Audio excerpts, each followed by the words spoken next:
Olá, vamos à nossa 8ª aula da disciplina Introdução à História. Esta aula e a subsequente tem como tema as etapas da pesquisa histórica. Na aula de hoje, especificamente, falaremos sobre a escolha do tema, do objeto e a heurística.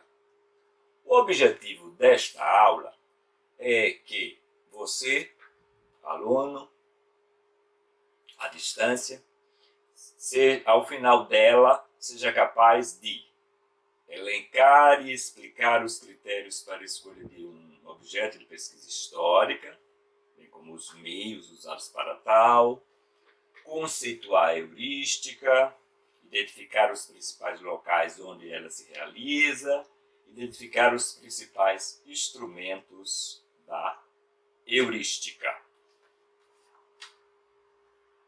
Com esta aula relativa à pesquisa histórica, nós estamos respondendo a uma daquelas perguntas norteadoras da disciplina, que é: como se faz a historiografia ou como se escreve a historiografia? Como disse, na aula de hoje vamos focar os passos iniciais da pesquisa historiográfica, a escolha do objeto e a busca das fontes, que recebe o termo técnico de heurística. A explanação, a minha exposição, tentará responder da maneira mais clara e objetiva possível a 8 questões. Cada uma delas será respondida no decorrer da aula.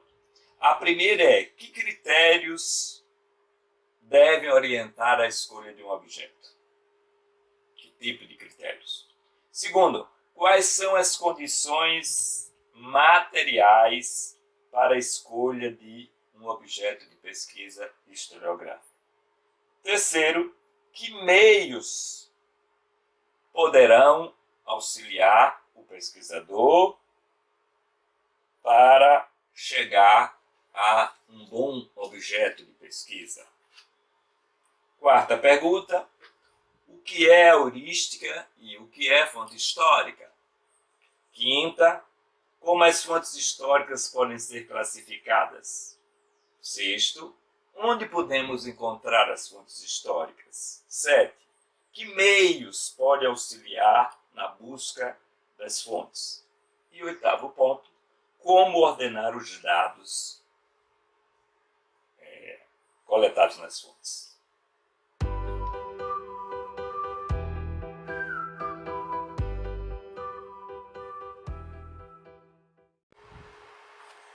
Comecemos pela primeira questão: os critérios para a escolha de um bom objeto de pesquisa historiográfica.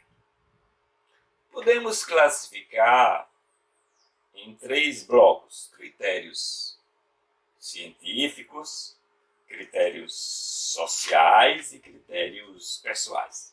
Vamos começar pelos mais importantes, pelo menos formalmente, os critérios científicos. Antes de iniciar a pesquisa, cabe perguntar, antes de escolher um objeto, cabe perguntar pela sua relevância ou importância. No campo da historiografia, como em outros campos, há de se perguntar: a minha pesquisa irá preencher uma lacuna nos estudos sobre o tema? A pesquisa foi notificada pelos peritos ou especialistas, ou seja, um especialista escreveu ou disse: olha, seria bom que há uma lacuna aqui que precisa ser preenchida.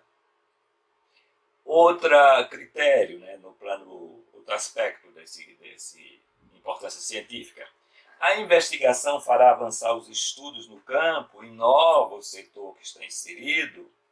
É um objeto velho, tradicional, mas vai ser abordado sob outro enfoque.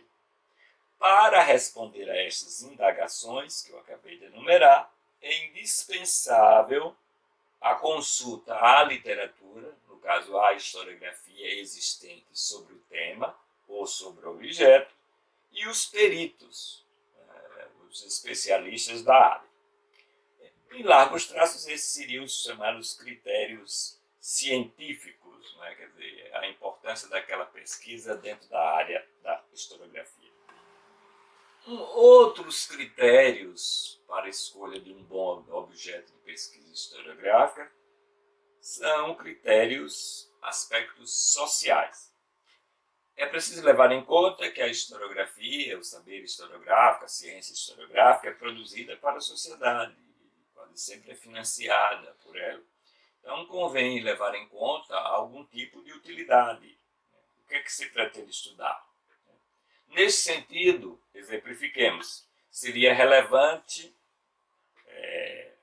no caso de Sergipe, historiar ou mapear bairros rurais de afrodescendentes nos municípios sergipanos. Por incrível que pareça, apesar do movimento quilombola, o movimento negro, não conheço nenhum trabalho sério no sentido de fazer esse histórico dessas populações. Do mesmo modo, uma história documentada dos municípios brasileiros seria muito bem-vinda, porque quase sempre essas historiografias relativas aos municípios, a maioria é produzida por amadores. Okay? Mas há também que considerar o aspecto pessoal, os critérios pessoais.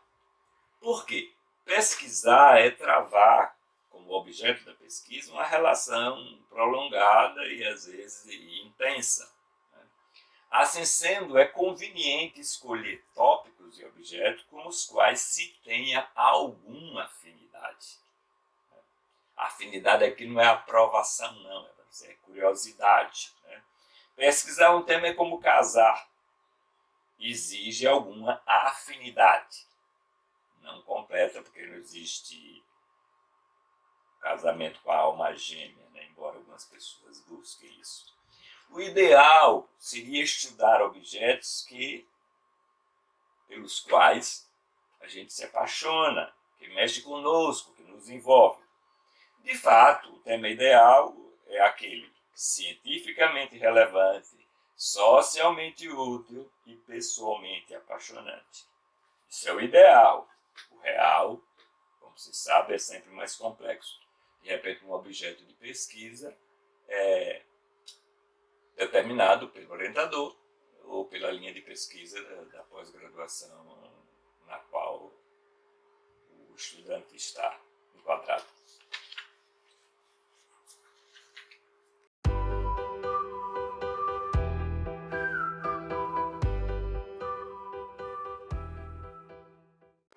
Bem, estamos falando da escolha, falamos dos critérios sociais, pessoais, científicos para a escolha de um bom objeto.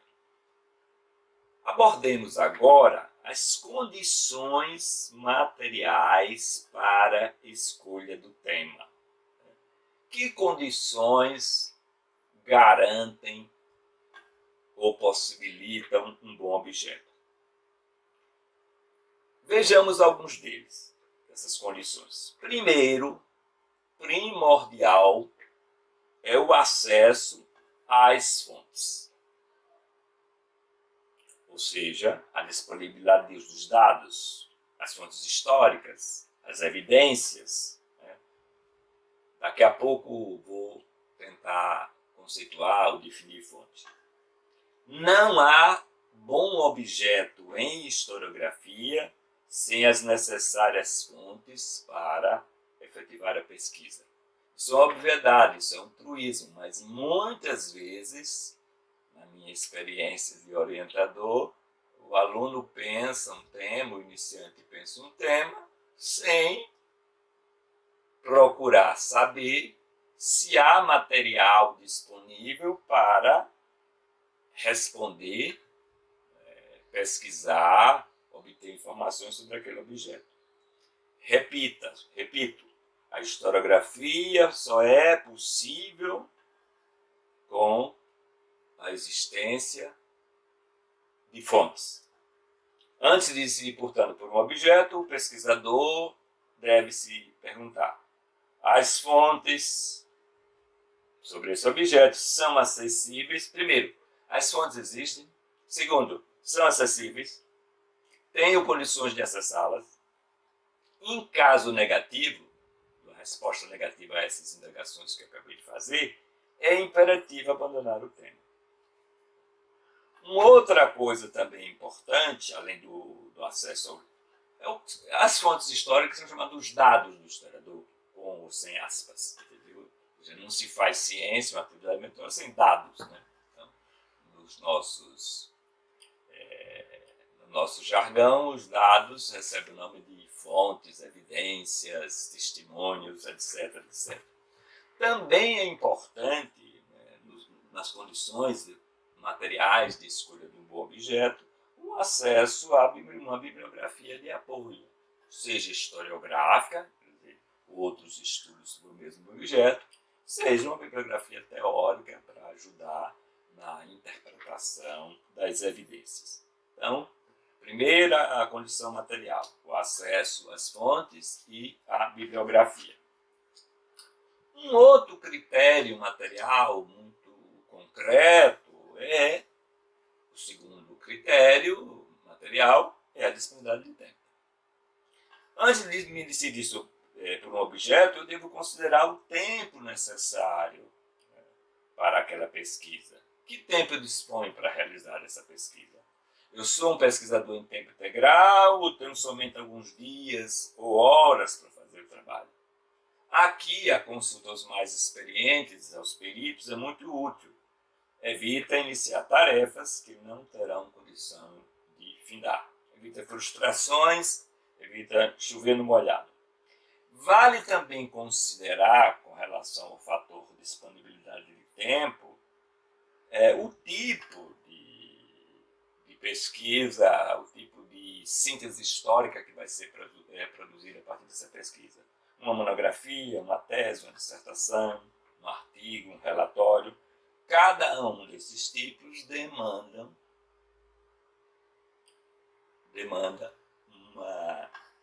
um tempo, uma carga horária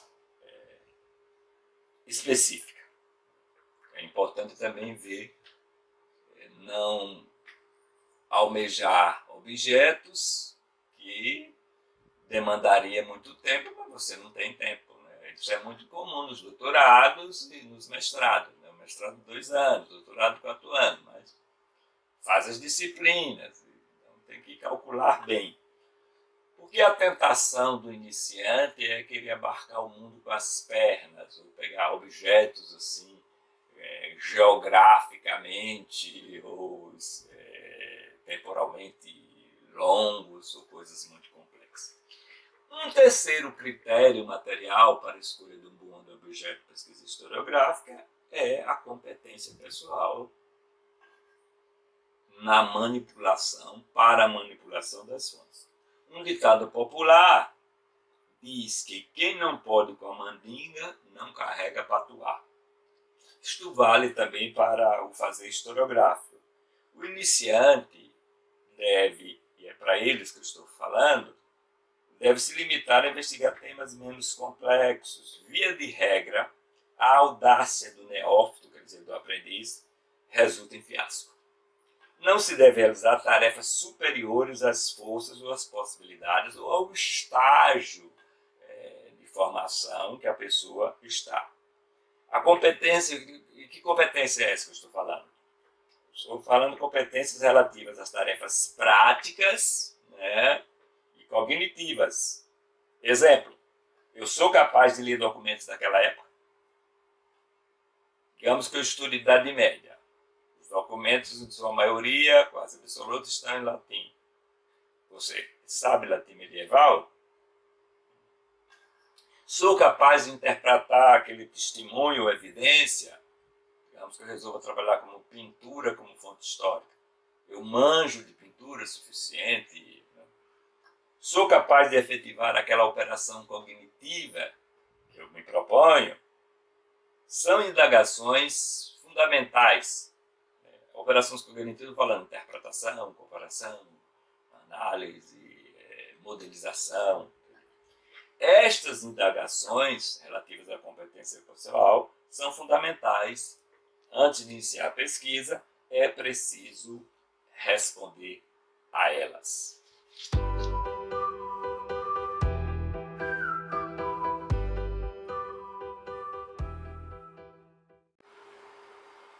Bem, vimos os critérios.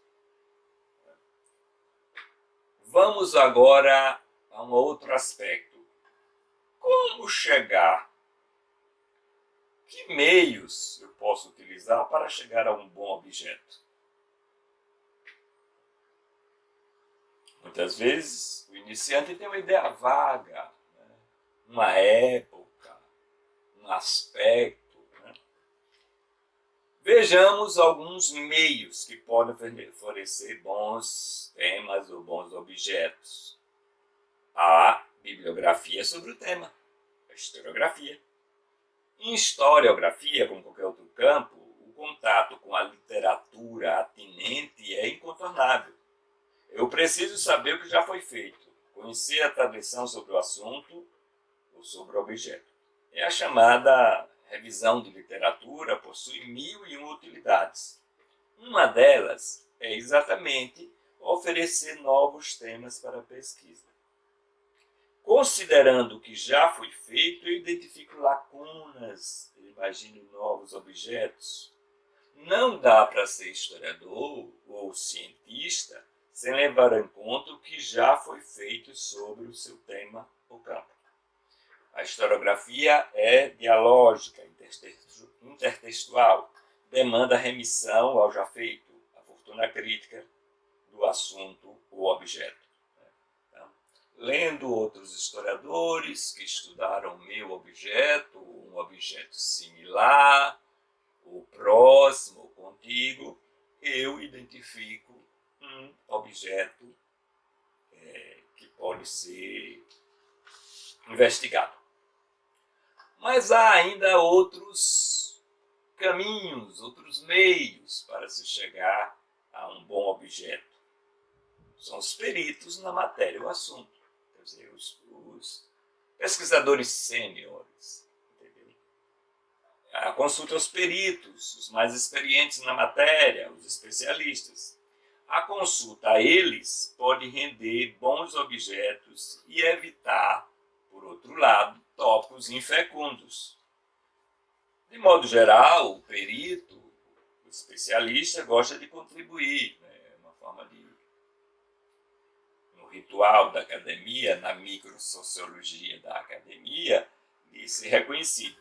Mas é preciso dizer que há também aqueles peritos que se consideram donos do assunto e fecham o terreno para que ninguém o invada. São os latifundiários da historiografia.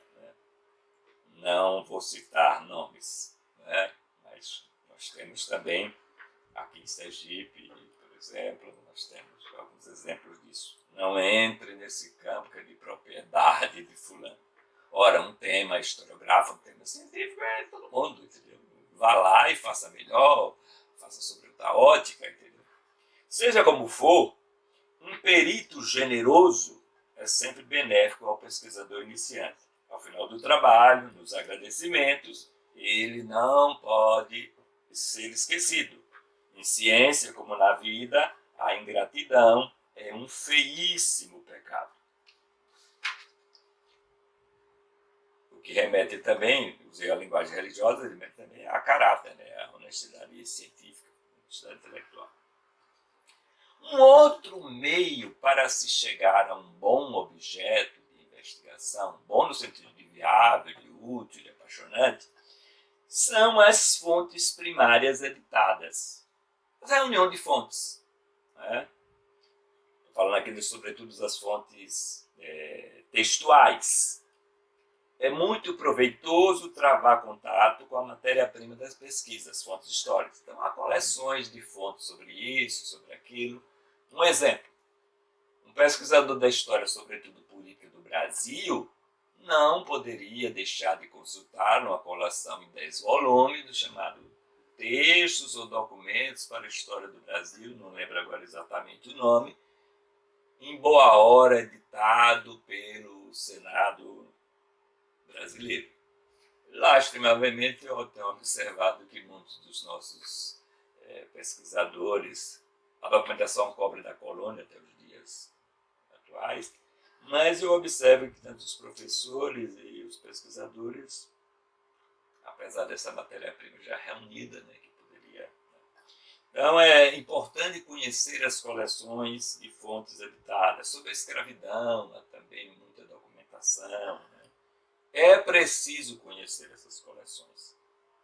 Digamos que eu tenho interesse em uma pesquisa sobre a escravidão africana no Brasil. Antes de me decidir por um tópico mais específico, eu posso travar contato com as fontes editadas. Coleção de alforria, coleções de testamentos, coleções de anúncios de compra e venda de escravos. A leitura desse material pode oferecer temas para a pesquisa, inspirar assuntos. Das fontes pode vir a sugestão de objetos. Considerando as fontes disponíveis, vejo que há material para tratar das alforrias ou de outro tópico do sistema escravocrata. Aqui são dois caminhos possíveis aqui. Você ir do tema às fontes ou ir das fontes ao tema. Claro, quando você tem liberdade, você tem mais ou menos um campo, aí trava conhecimento das coleções de fontes e diz, com isto eu acho que eu posso fazer isto ou aquilo. Eu vou fazer uma analogia que talvez ajude. Há talvez dois modos de fazer de uma cozinheira proceder. Ela diz, hoje eu vou fazer um omelete. Não, uma coisa mais sofisticada, uma comida mais sofisticada, uma lasanha. E aí chega na despensa e descobre que não tem material básico para fazer a lasanha. Uma cozinheira, e ela não está disposta a ir comprar, né? Não tem tempo. Uma cozinheira talvez mais prudente e inteligente iria à sua despensa e observaria o que tinha. E diria assim, o que eu tenho aqui, o que é que eu posso fazer de legal? Então, é esta postura das fontes primárias, do contato com as fontes primárias, como um caminho para você do tema às fontes ou das fontes ao objeto. O mais comum é o contrário, né? Se vai do tema, do objeto às fontes. Em favor do contrário e das fontes aos objetos, há o fato que muitas vezes se escolhe um belo tema, depois se descobre que não há testemunhos ou testemunhos acessíveis e sem eles não há pesquisa historiográfica. É preciso repetir o chavão. Historiografia se faz com documentos. Documentos aqui no sentido largo do termo. Né? Um passeio, portanto, pelas fontes históricas disponíveis, editadas, é sempre muito enriquecedor. E no caso da história do Brasil, nós temos muitas coleções. Uma coleção, por exemplo, que eu descobri maravilhado e passei pelo doutorado e pela graduação de doutorado, ninguém me falou delas, uma documentação importantíssima para o século XIX, eu descobri por acaso. As falas do trono. As falas com que o imperador, a regente, ou os regentes, abriam os trabalhos da Câmara brasileira da época. Então, uma fonte de época, de discurso oficial. E eu confesso que passei a graduação, fiz doutorado, ninguém, embora estudasse até alguma hora no século XIX, mas ninguém tinha falado. E olhe que esse material está publicado desde o século XIX, desde os finais do século XIX.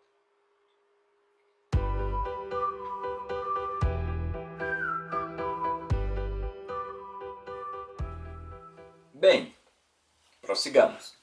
Escolhido o objeto, né, por os diversos caminhos, né, a partir daqueles critérios que eu já enumerei, vamos agora tratar da chamada heurística.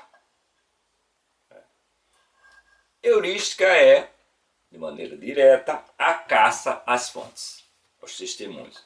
Então, antes de falar da caça aos testemunhos, vamos tentar aclarar o que seria uma fonte histórica, de maneira bem simples.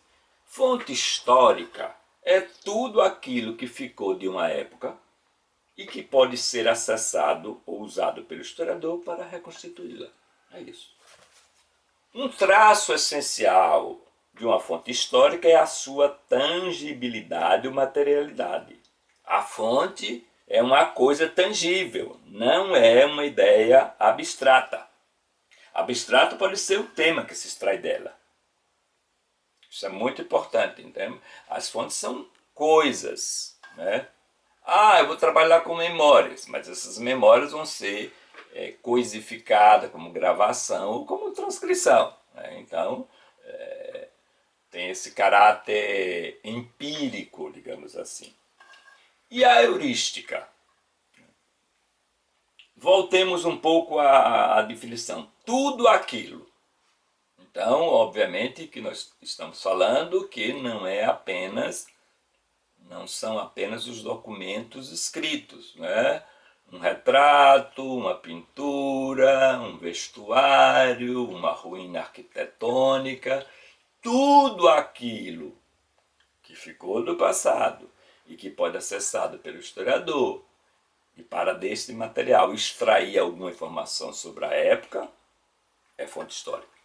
A heurística, por sua vez, voltando a ela, é um conjunto de operações relativas à busca, localização, classificação das diversas fontes históricas. Uma vez escolhido o objeto, eu preciso realizar a heurística. Uma das tarefas da heurística é a classificação das fontes, quanto à sua importância e quanto à sua forma de apresentação.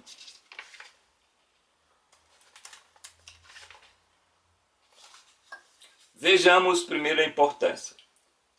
As fontes históricas são classificadas em dois grandes blocos, primárias ou secundárias, né? Primárias, e como definir uma fonte primária? Isso é sempre muito relativo. Primárias são aquelas mais síncronas aos fenômenos que você quer estudar. Exemplo banal, a Carta de Pero Vaz de Caminha é um documento primário, síncrono, porque foi escrito no calor da hora, digamos. Quanto mais vai se afastando do tempo, ela vai se tornando secundária. Tudo aquilo que foi escrito depois. Se afastando temporalmente do objeto. É claro que um bom trabalho, isso é um princípio estabelecido desde o século XIX, que ainda não foi superado nem pelos pós-modernos, é a ideia de que boa historiografia se escreve calcado, sobretudo, em fontes coevas, em fontes produzidas na época que se quer estudar. Quanto à forma de apresentação das fontes, podemos classificar as fontes, falei quanto à importância, né? Mas também podemos classificá-las, tentar classificá-las pela forma de apresentação. As propostas de classificação são imensas, mas, grosso modo, podemos adotar estas, assim, escritas, iconográficas, sonoras, tridimensionais. Claro que, apesar da proclamada tese de que tudo é fonte histórica, e realmente Tudo é fonte histórica, não. Tudo pode ser usado como fonte histórica. Porque as coisas não nascem assim, eu sou fonte histórica, eu sou fonte histórica. Né? É um uso. Pensemos, por exemplo, uma cédula. A cédula foi feita para efetivar transações, trocas, etc. Aí, o historiador, passada a vigência daquela cédula, ele vai utilizar. Então, a cédula não nasceu para ser fonte histórica. Né? As fontes escritas são, não hesito em dizer isso, que as fontes escritas são ainda as mais usadas pelos historiadores, salvo que estudam pré-história. Constitui o suporte empírico da maioria das obras historiográficas, o pão cotidiano do historiador. Agora, a imagem também, mas mesmo aqueles que trabalham com imagem, utilizam, talvez por ser muito abundantes. O historiador, portanto, ainda é, a meu juízo, predominantemente um escrutador de textos, um filólogo. Aí alguém poderia objetar, não, e o historiador da arte? O historiador da arte, além das obras artísticas, ele prescruta documentos escritos, né? Cadernetas, anotações, correspondências, recibos dos artistas. O leque das fontes escritas é imenso e diversificado. Né? Uma tipologia das fontes escritas é infinita. No entanto, podemos destacar como alguns exemplos: leis, cartas, orações, discursos, epitáfio, poesias, peças, etc, etc, etc. Um outro tipo de fonte são as imagens, né? As fontes iconográficas, é um grande lote de testemunho. A produção de imagens, como vocês sabem, acompanha o homem desde a pré-história até a atualidade. No rol das fontes iconográficas, nós podemos incluir o desenho, a pintura, a fotografia, o filme, o vídeo, o cartaz e todas essas formas imagéticas, né, postas em circulação pela internet. O tratamento e o uso das fontes iconográficas, das imagens, demanda cuidados distintos de outros tipos de fonte. Ou dito de outra forma, cada tipo de fonte demanda um tratamento especial, em conformidade com a natureza delas. No uso de tais fontes, o historiador se vale de duas disciplinas auxiliares. Estou falando no caso do uso das fontes iconográficas. A iconografia, que basicamente é a descrição, e a iconologia, a interpretação de imagens.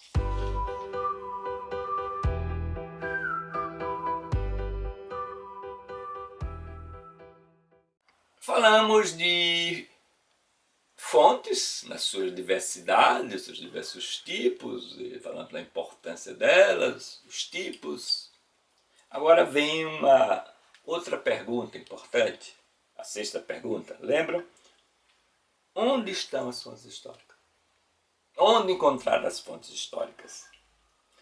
Aqui vale dizer o seguinte, que cada tipo de fonte histórica é abrigado ou guardado em locais específicos. Né? A gente vai falar uma classificação bem genérica, na medida em que tudo é potencialmente fonte histórica. Os textos manuscritos geralmente são guardados nos arquivos. Os documentos tridimensionais, via de regras, estão nos museus ou instituições similares. O material bibliográfico, quer dizer, material impresso, comumente é guardado em bibliotecas. Os vestígios materiais, os restos arqueológicos, são encontrados nos sítios históricos ou arqueológicos, também nos museus. As pinturas têm sua morada habitual nas galerias. Seja qual for a fonte, o pesquisador deve saber onde encontrá-la. Precisa conhecer os acervos, onde encontrar a matéria-prima do ofício, os ingredientes para a feitura da obra historiográfica.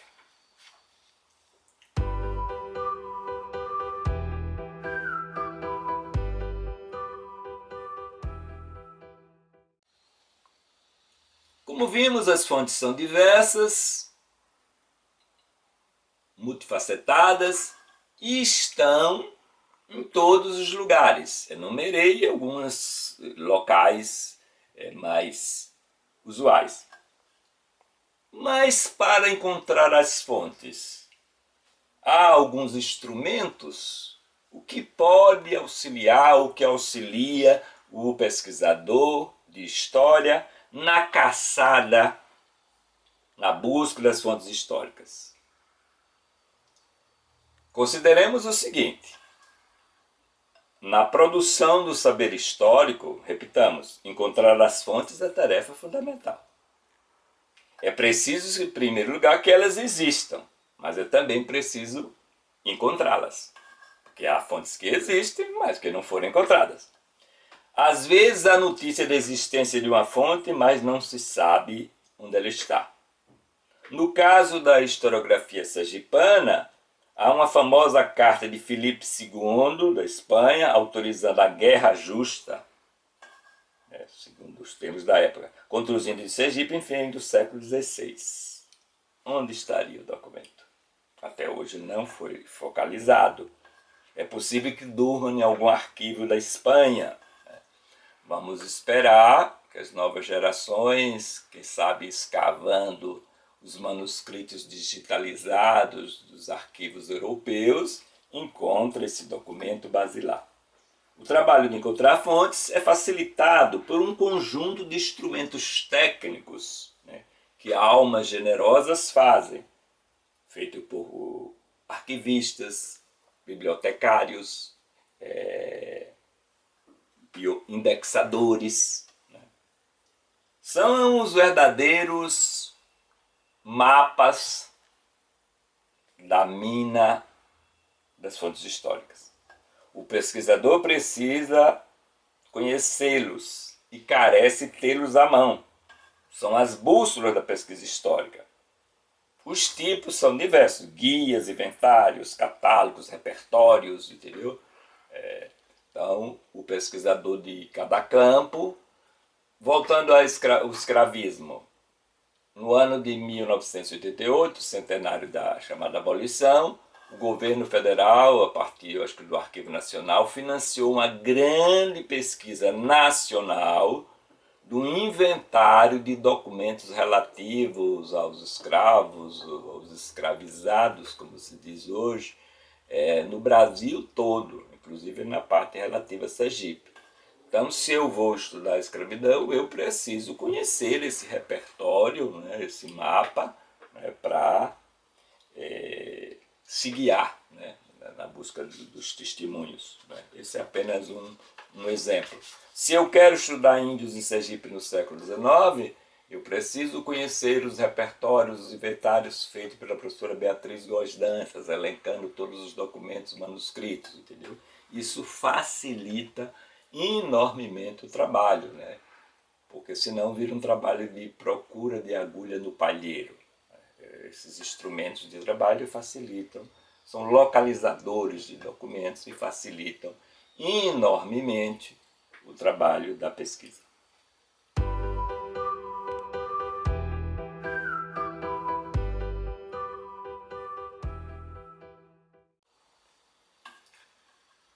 Eleger o objeto,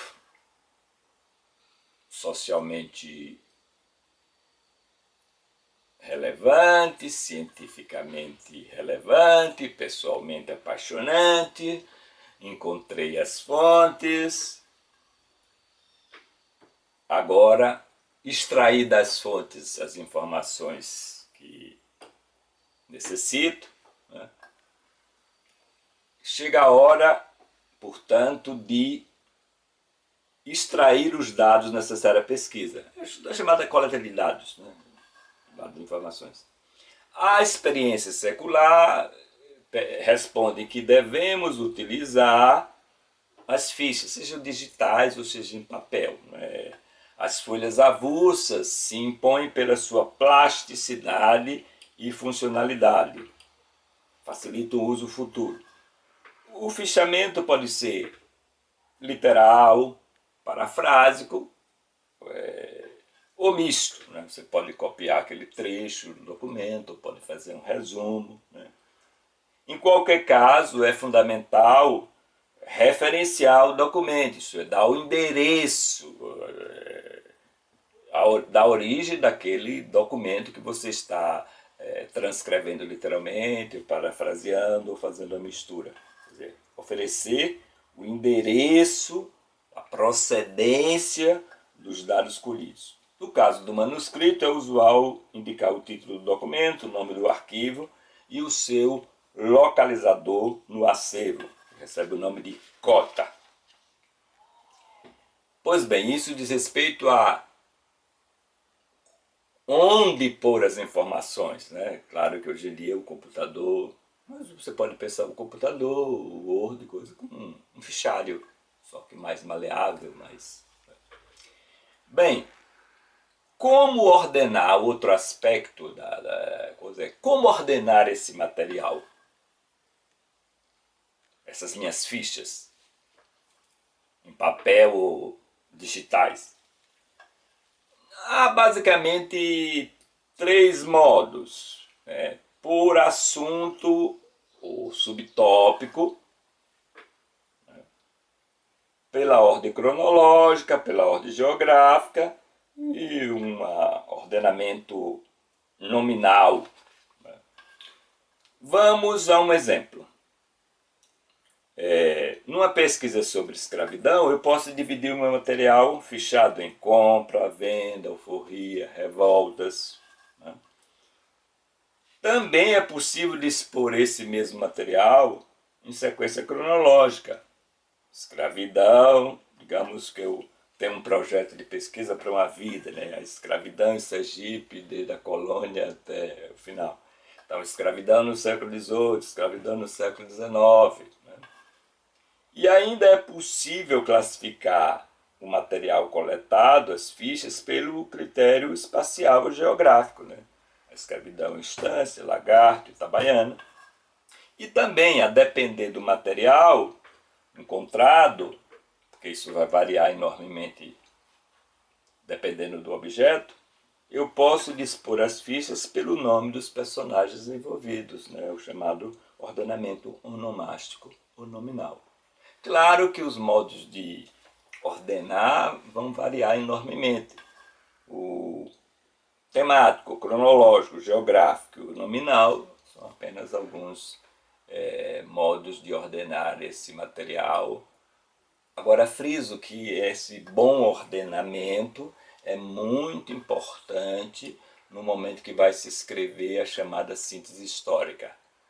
Mas, antes disso, falaremos na próxima aula de crítica histórica, antes de falar da síntese histórica. Ficamos por aqui, até a próxima aula.